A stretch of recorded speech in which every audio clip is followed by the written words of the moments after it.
नमस्कार, मेरा नाम शिवम मिश्रा है और आज हम लोग जिस विषय पे बात करने वाले हैं वो आपकी पॉजिटिव थिंकिंग से है।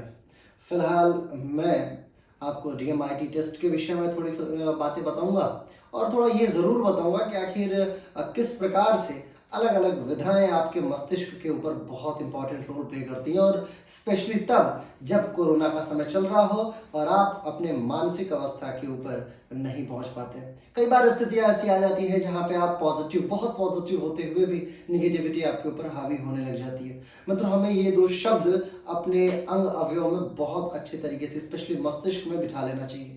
अंग अवयव का तात्पर्य यहाँ पे सिर्फ इतना है कि आपके मस्तिष्क की परिविधाएं कितनी है। ये परिविधा कहीं नकारात्मकता को हावी तो नहीं होने दे रही है। क्या आपकी सकारात्मकता जो पॉजिटिविटी है वो हमेशा जीतती आई है, लेकिन इस समय जब आपको कोरोना हो चुका है या आप ऐसा फील कर रहे हैं कि आपको कोरोना हुआ है या कोविड जैसी चीजें चल रही हैं, तो मस्तिष्क का क्या रोल होता है। या फिर इसके अलावा भी जो हमारी ये विधाएं जो डीएमआईटी का पूरा प्रोसेस है, यदि आप इसे देखेंगे तो इसमें भी आपको पता चलेगा कि वास्तव में किस प्रकार से आप अपने आप को अपने मस्तिष्क की चीज़ों को जानकर अपने नए लेवल के आयाम को स्थापित कर सकते हैं। आपका ओरिजिनल टैलेंट क्या है और किस दिशा में आप चलेंगे तो आपका वेग और उत्कृष्ट होगा। जिस प्रकार हमारे सामने 4 उदाहरण हैं, इन 4 उदाहरणों से यदि आप समझेंगे तो मुझे विश्वास है कि आप जान पाइएगा कि वास्तव में ये मैं कहना क्या चाह रहा हूँ। 4 उदाहरण ये है आपके सामने कि सबसे पहला जो हम कह सकते हैं कि बगुला। आप पक्षियों का उदाहरण लीजिए। जैसे हमारे योग में भी ऐसा होता है कि हमारे सारे आसन या तो प्राकृतिक चीजों पे आधारित है या पक्षियों पे या पेड़ पे पौधों पे। वैसे ही अगर आप 4 पक्षियों को लें जिसमें बगुला आता है तो आप बगुले के नेचर को ध्यान से देखिए। वहीं पे ईगल आता है यानी चील जिसको हम बाज भी बोलते हैं, तो आप उसके नेचर को ध्यान से देखिए। इसके बाद जो बत्तखें होती हैं आप उनके नेचर को ध्यान से देखिए। मोर जो उनका भी पीकॉक जिसे हम बोलते हैं, इनके नेचर को देखिए। आप पाएंगे कि वास्तव में ये चारों ही जो पक्षी हैं तो पक्षी ही सबका ऑलमोस्ट में मिले ग्रुप एक ही है, लेकिन बावजूद इसके इनके स्वभाव में बहुत डिफरेंस है। एक उल्लू जो है उसकी आंखें बड़ी है, वो हमेशा हर चीज को एब्जॉर्व करने की कोशिश करता है, लेकिन सिर्फ रात के अंधेरे में यानी दिन के प्रकाश में वो उन बातों को भी नहीं देख पाता जो सामान्यतया हर पक्षी दिन में और रात में बराबर देखता है। तो उल्लू का स्वभाव एक अलग स्वभाव है। ठीक इसी प्रकार मोर है, वो अपने कुछ वैयक्तिक गुणों से अपने आसपास के अन्य पक्षियों को प्रभावित कर सकने की क्षमता रखता है। हालांकि उड़ने की क्षमता नहीं है, दौड़ने की क्षमता नहीं है, लेकिन इसके बावजूद उसका प्रभाव, उसका अपीयरेंस इतना जबरदस्त है कि वो अन्य पक्षियों की अपेक्षा ज्यादा उत्कृष्ट हो जाता है। बाज जिसकी डोमिनेंसी आप सभी बखूबी जानते होंगे,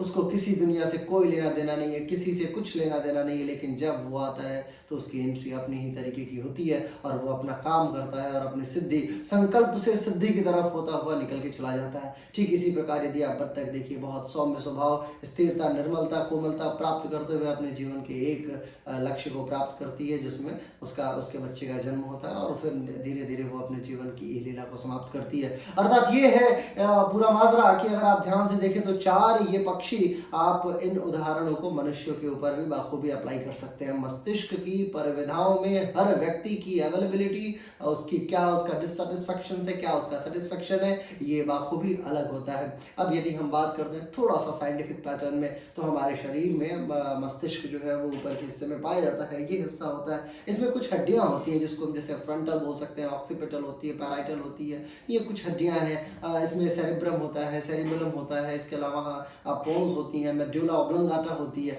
ये जो एनाटॉमिकल नाम है जो हम सभी को देखने को मिलता होगा, लेकिन यदि मैं बहुत सामान्य भाषा में आपको बताऊं तो मस्तिष्क को हम 2 हिस्सों में बांट सकते हैं, एक लेफ्ट ब्रेन और एक राइट ब्रेन। पीछे वाला हेड ब्रेन भी होता है, लेकिन उसका जो यूज है वो अलग तरीके से होगा, जिसको हम अलग कभी डिस्क्राइब करेंगे।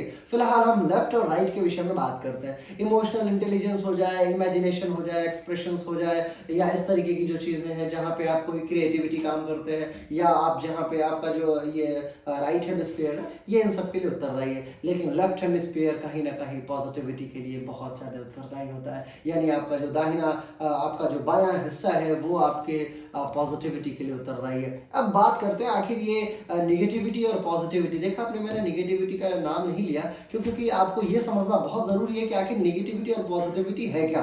तो यहाँ पे थोड़ा थोड़ा सा वैज्ञानिकता से हटते हैं और फिलोसॉफिकल अप्रोच को प्राप्त करते हैं। ये फिलोसॉफिकल अप्रोच कुछ इस प्रकार की हो सकती है कि मान लीजिए कि मैं ये कहूँ कि आखिर इस कमरे में प्रकाश का स्रोत क्या है।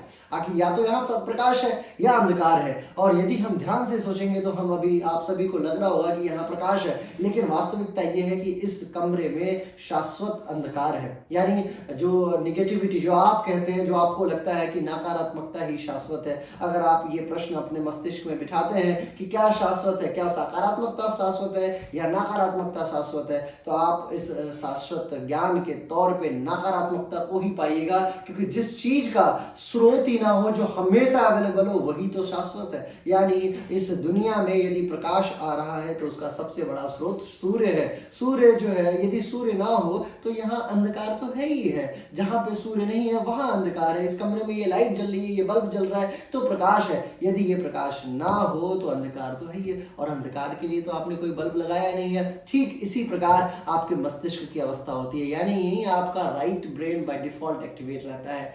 आपको करना क्या है, आपको इसमें, आप जब बच्चे होते हैं तो उस समय आप न्यूट्रल होते हैं, आपका हर तरीके के किसी भी थॉट से आप कुछ बोल नहीं पाते हैं, बहुत ज़्यादा समझ नहीं पाते हैं, सुन नहीं पाते, सुनते तो है लेकिन आप उसको सेग्रीगेट नहीं कर पाते कि किस दिशा में इसको मोल्ड करें। लेकिन धीरे धीरे आपकी शिक्षा का क्रम चलता है और आपके अंदर एक बाई वन करके किताबों का ज्ञान, लोगों के अनुभव का ज्ञान, लोगों से मिलते हुए सामाजिकता का ज्ञान, नैतिकता का ज्ञान, ये सब सिखाया जाता है। जैसा कहा भी जाता है कि माता हमें सिखाती हैं कि नैतिकता क्या है और किस प्रकार आप नैतिक व्यवहार करते हैं। इन्हीं सारी व्यवहार के उपक्रमों को यदि आप एक्यूमुलेट करेंगे तो बनेगा आपका थॉट, ओवरऑल जो थॉट बन के आती है।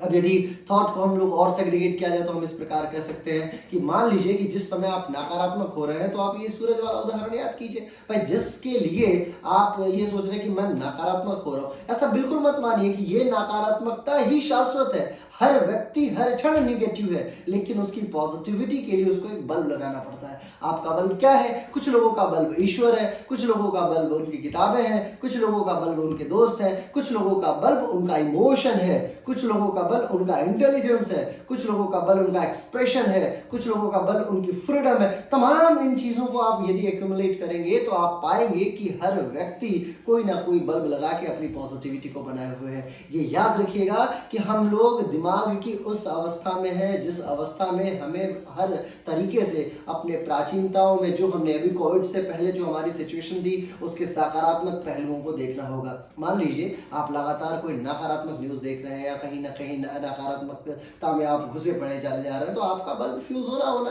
क्योंकि नकारात्मकता तो यत्र तत्र सर्वत्र है। और यदि ध्यान से देखा जाए तो पॉजिटिविटी का ना होना निगेटिविटी है, अंधकार का ना होना प्रकाश है, या प्रकाश का ना होना अंधकार है। ये वाइसो वर्सा चलता है। आपको अपनी इस पूरी ट्रेनिंग में हद तक आपको ये जाके समझना है कि आखिर किस प्रकार से आप अपने मस्तिष्क को ट्रेन कर सकते हैं। अभी जिस ऑफिस में मैं बैठा हूँ ये DMIT का ऑफिस है। DMIT जो है एक ऐसा टेस्ट होता है जो मस्तिष्क में, स्पेशली एनाटॉमिकल टेस्ट है, ये फिजियोलॉजिकल टेस्ट है। इसमें आप ये जान पाएंगे कि किस प्रकार आपके मस्तिष्क की अवस्था आपको बताती है, मतलब आप वो क्या करना चाहती है। क्योंकि ये टेस्ट जो है बहुत सारे DNA मटेरियल से संबंधित टेस्ट होता है जिसमें आपके फिंगरप्रिंट्स को लिया जाता है और उस आधार पर बताया जाता है कि आखिर मस्तिष्क के अंदर जो केमिकल लोचा है वो किस प्रकार मैनेज हो सकता है। इस चीज़ को समझने की विधाएं जो है वो आप चाहें तो DMIT के वेबसाइट पे भी जाके देख सकते हैं, या आप चाहें तो थोड़ा रही आप महादेव की वेबसाइट पे भी जाके देख सकते हैं। आपको मिलेगा एक चीज़ जो मिलने वाली है, वो क्या है? वो ये है कि आप ये जान जाएंगे कि आखिर आप इमोशनल है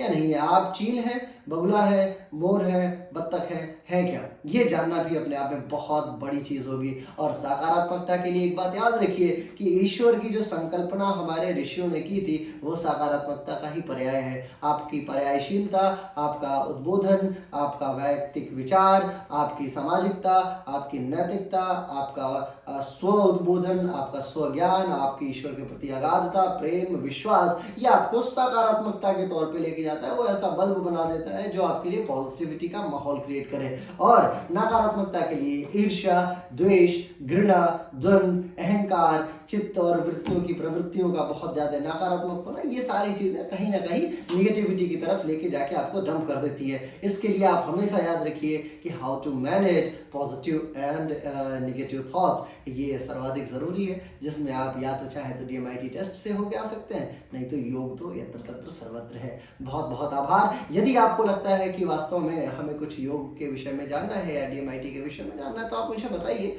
मैं कोशिश करूंगा कि इसको आप तक पहुंचाने की कोशिश करूं। आभार सहित नमस्कार। शिवम।